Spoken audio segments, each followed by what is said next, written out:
মা, আমি খেলতে গেলাম। হ্যাঁ যা, তাড়াতাড়ি বাড়ি চলে আসবে কিন্তু। ঠিক আছে, তাড়াতাড়ি বাড়ি চলে আসবো। রাজু বন দিয়ে একা একা আপন মনে হেঁটে যাচ্ছিল। হঠাৎ সে একটা শিয়ালকে দেখতে পায়। শিয়ালটি একটি আম গাছতলায় বসে এদিক ওদিক তাকাচ্ছিল, একদম অস্থির হয়ে পড়ছিল।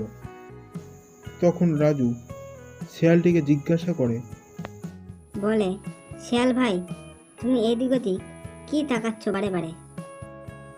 বন্ধু, খুব আম খেতে ইচ্ছা করছে, তাই এদিক ওদিক দেখছি কেউ যদি আমাকে একটু সাহায্য করতে পারে।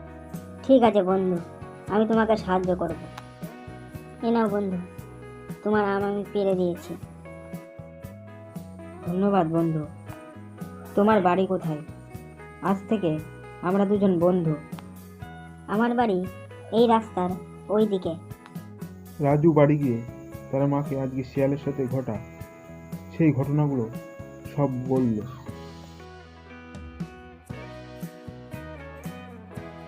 শিয়ালটা যদি দুষ্ট হতো, তোকে তো কামড়ে দিত। না না, ও খুব ভালো।